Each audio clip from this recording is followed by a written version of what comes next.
seem like a good idea at the time. Ron DeSantis launching his presidential campaign on Twitter with a friendly Elon Musk chat. What could go wrong?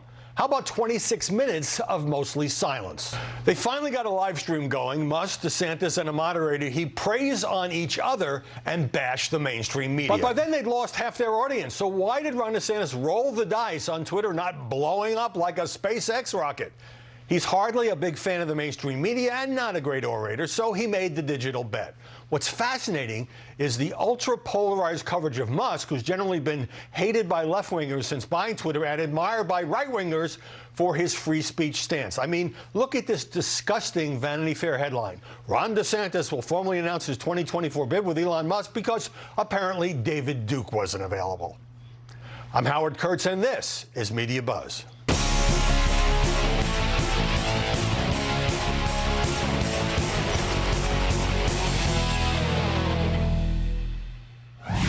Ahead, finally, a debt ceiling deal, but is the press too quick to assume it will hold?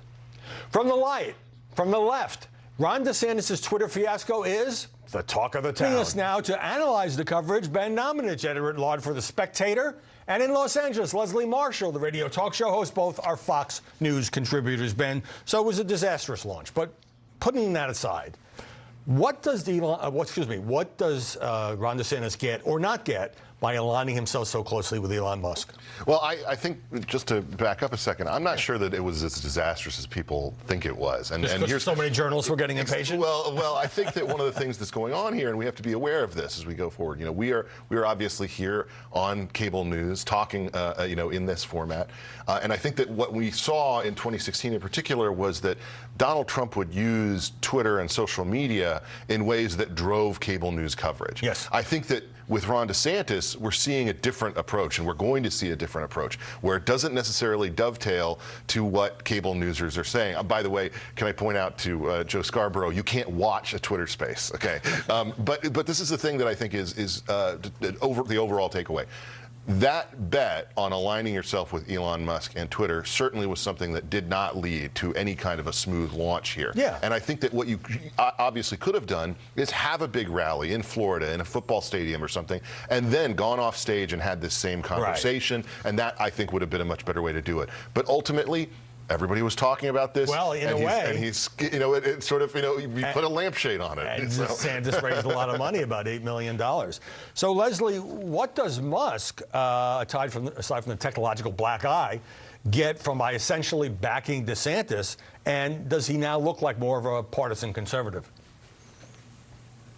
Now look like a partisan conservative? Okay. He's always looked like a partisan conservative, which is why more and more people on my side left Twitter and will continue to leave Twitter. So to answer your question, this is a really... No. He's not always looked like a partisan conservative. If you rewound just, I would say, 8 years ago or so, he was somebody who was being hailed for, making electric cars, someone who was, caring about climate issues and the like. He was not viewed as a partisan conservative. And Ben, he only voted for Democrats, including Joe Biden, until now. But go ahead, Leslie. Yeah, it was up until now. I mean, that we're talking about now, right? That's where I live, not in the past. I'm talking about since before he took over Twitter, and then when he took over Twitter, he's endorsed other Republicans. He even told people to vote Republican prior to the midterm election. So he has certainly appeared more conservative. I think as a businessman, this really hurt him because, first of all, there were a number of people who left Twitter who loved Donald Trump to go to Truth Social. Yeah. More people who like Donald Trump and see him as the front runner are going to leave Twitter because he looks like he's cozying up to Ron DeSantis, and more people on my side of the aisle who haven't already left Twitter because Elon Musk took it over and looks like he's favoring conservatives are going to leave now as well. 200,000 people is nothing compared to how many people you would have being on national television. And Ben is being polite. It was a failed launch. Okay. It was a bad decision. But even if everything had gone well, it's audio only. There's no video to replay on television. So, Ben, I was able to get on a call with the governor, and he criticized Donald Trump a lot for running up the debt, $8 trillion in his 4 years on immigration, saying Trump as nominee would drive up turnout among Democrats. So you and I a few months ago were arguing about whether or not DeSantis needed to respond to Trump. At that point, he was ahead in some polls, behind in some polls. Then he's down 20, 30, 40. So clearly I was right. But now that he's doing it publicly, will it move the needle? I'm not sure that it's so much that he is going to move the needle on it as I think that there have been a lot of people waiting to see how he would do it, and he's proving the way that the approach that he's going to have is to essentially make the argument that Donald Trump's ideas, his policies were a lot of things that I supported for the most part. Yeah. You cited some exceptions. But now criticizing him from the right. But he wasn't able to get these things done. Right. I am essentially the guy who gets things done. When I promise you something, it will actually happen. And so, hey, you promised a wall. I want a wall too. I'm the guy who can get that for you.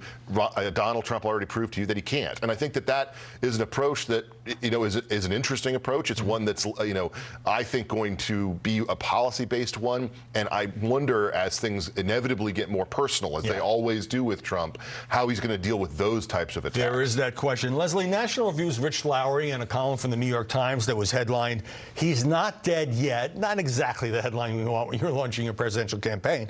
But Lowry goes on to say that DeSantis needs to tell a story about himself, that it can't be all policy.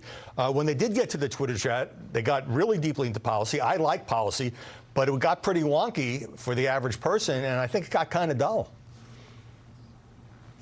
Well, he may not be dead yet, but he might be when Donald Trump gets done with him. I think it's sad that in 2023, we are actually saying these words, and I like and respect Rich, that it doesn't need to be about policy. It should be about policy. It shouldn't be about people's wives or children, and that's where it goes. It does become personal. Donald Trump makes it personal, and that's what Donald Trump will do when Ron DeSantis tries to put policy to him. So he may not be dead yet, but in the ring, look, when Donald Trump comes into the room, he sucks all the oxygen out of that room, and that's one of the reasons he's the front runner. He does it masterfully, and he is going to, I think he's going to just, it's going to be like a cement roller over those people when it comes to personal attacks on a stage when they're all up there debating, and Ron DeSantis will be another one. We'll see about that. I mean, the view from the DeSantis camp is that these national polls don't really mean that much, especially this early, and it's about polling in Iowa, New Hampshire, and South Carolina and other early states. Ben, it's very obvious DeSantis has been in fights with 60 Minutes and with NBC, can't stand the mainstream media. And Musk increasingly castigates the New York Times and Washington Post as propaganda. But even in a Republican primary, is that a good route? Is that partially a winning message? I absolutely think it's a winning message. I think it was a winning message for Donald Trump. I think it's also been something that has boosted campaigns at various key points in history. It's his feud with the media is one of the reasons that Newt Gingrich won South Carolina back in 2012.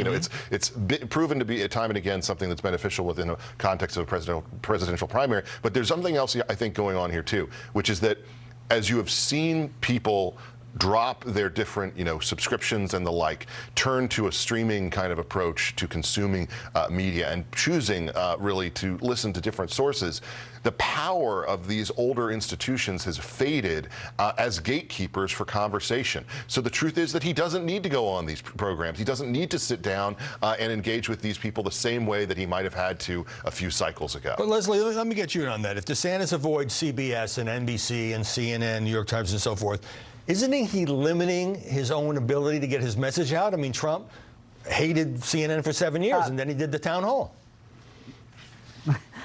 I would respectfully disagree with Ben on this. You don't want a piece of the pie. You want all of the pie. And the number one reason people vote for an individual is name recognition. I know it's hard for us, we here, three, and others, many people watching, probably most people watching, who live, in a sense, in a political bubble, and we know all these names. But not everybody throughout the country know the names of all these individuals. Certainly they know a Donald Trump, and one of the reasons they know a Donald Trump is because he was a celebrity before he entered the ring. That's not the case for Ron DeSantis. So it would be beneficial to him. If I were advising him, I would say get on everything, talk to everybody. People may know the name, but they don't know much about him, especially personally. So Ben, DeSantis really went after this Politico piece on his wife, Casey, calling it character assassination. Why would Politico run a story likening her to Lady Macbeth 6 months after running a story saying we shouldn't call women in public life Lady Macbeth, and have all these anonymous sources trashing her as blindly ambitious, more paranoid than he is? She's obviously a very close advisor as well as the First Lady of Florida. You know, I'm not surprised by this at all, but I also think this is one more reason why DeSantis' campaign is going to avoid engaging on these things, because they don't view them as actual journalists. They view them as people who are carrying water for his opponents. And they also view a lot of these entities as being, as much as they ideologically differ with Donald Trump, invested in his success, because the last time that he was the nominee, they raked in the money from the views, from the hit counts, et cetera, that he attracted, the eyeballs that he attracted, and they view DeSantis as not having that same ability to translate to profit. And so I think that this hit piece, by the way, it was ludicrous. It was such a silly piece. It was totally baseless, and it's one of these things where, you know, I'm sorry, you know, every conservative woman has had to experience some kind of hit like this at some point in their career, usually when they are entering the main stage and people feel threatened by them. Actively involved in the campaign. This is something that is, and they're always, you know, one type or the other. They're either Lady Macbeth or they're a doofus and an idiot. And so clearly they're going with the Lady Macbeth, the villainous route, as opposed to doofus and idiot. Well, people can read the piece and make up their own minds, but I thought it was really unfair. Tim Scott generally gets good coverage because most journalists admire his personal story, but when the senator announced his presidential bid, he was dismissed as a long shot. We live in the land where it is absolutely possible for a kid raised in poverty, in a single-parent household, in a small apartment, to one day serve in the People's House. So, Ben, coverage of Tim Scott, the only black Republican in the Senate, generally quite positive. I mean, his grandfather dropped out of elementary school to pick cotton and now saw his grandson elected in Congress. But the pundits immediately add, you know, he's at 1 or 2%. There's no way he could win. Mm-hmm. Well, I mean, if you're asking if he can win, of course, I think he could be a competitive campaigner, but the odds are certainly stacked against him. You know, I think that a big part of Tim Scott's message is this kind of unifying, uplifting message that seems very much a creature of the politics of perhaps a decade ago. It doesn't necessarily seem to fit the current moment where fractious culture war and all sorts of things that, you know, fall into that category. But I also think that, you know, it's ridiculous to say that you can write off anybody, particularly at this point. You know, he's the only U.S. senator who's running, and he's from a key state. And so I think that we have to give him, you know, the credit there as being somebody who could perhaps overperform. Leslie, he's another one of these Republican candidates who won't utter a negative syllable about Donald Trump, as we saw in that interview. Yeah, that's going to be problematic for him because Donald Trump is not going to care about his allegiance to Donald Trump in the past. And, you know, look, there's a couple of things. If Donald Trump is attacking you, you're going to, and Mike Pence is going to have this problem. Nikki Haley, she's talked out of both sides of her mouth with Trump, but, you know, she's going to have this problem as well. Everyone on that stage is going to have that problem. A couple of things here. One, anybody who has 1 or 2% at this point in time, I know we're more than 500 days out from the general election, anybody with those numbers is a long shot. It is not a slam to Senator Scott. It is a reality because politics is a numbers game. Elections are a numbers game. Secondly, most of the people on that stage are running for vice president, except for Mike Pence, obviously.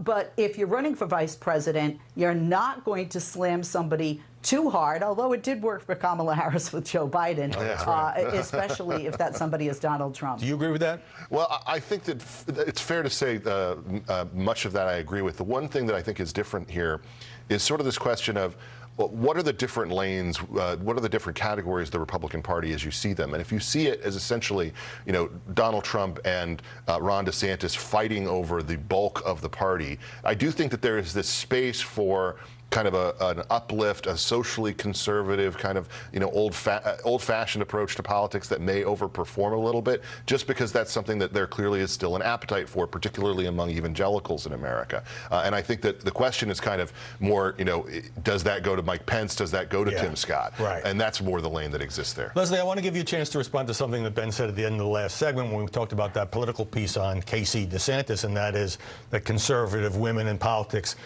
get treated a lot more unfairly. Thank you for coming back to me on that.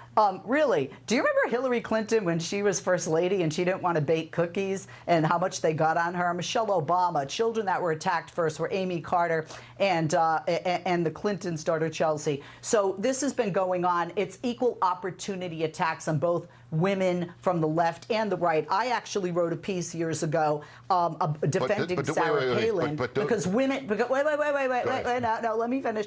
Defending Sarah Palin. I think it's terrible when anybody goes after the spouses, whether male or female, of candidates. They're not running. But I will say, it does bother me when somebody will get mad at a Politico, but they won't stand up to Donald Trump when he puts down their spouse. Ted Cruz is an example. Mitch McConnell is an example who said he will vote for whoever the nominee is. I would just claim to you, I think the media, especially the media today, is far more biased on this subject. I do agree with you that there's certainly political foes on either side that go after women in politics in these aggressive ways. But Nicole Wallace has her show because she shivved Sarah Palin all those years ago, and she would not have that show if that had gone in a different way. On MSNBC. All right, so just briefly, Ben, Sonny Hostin and Whoopi Goldberg attacked Tim Scott on The View, saying he suffers from Clarence Thomas syndrome and thinking every black person can make it because he did. And the senator's been fundraising off of those criticisms. Yeah, no, I think he's leaning right into that. And you know, look how quickly this happened in terms of he didn't even have to do anything other than announce that he was running. For them to immediately decide this in a way that is blatantly race baiting. I wish that there was an Ozempic for racism, you know, because that show would be a lot better if they got rid of this type of race baiting, which they engage in with such frequency, so aggressively, and without knowing anything about the subject involved. Tim Scott has been a very balanced guy when it comes to so many different issues in the Senate, obviously working on criminal justice reform issues and the like. He is not in any way an Uncle Tom figure or something like that, and to suggest that he is a malign insult. Well, it got him in the news. All right, Ben Domenech, we'll see you later. Leslie Marshall, thank you so much.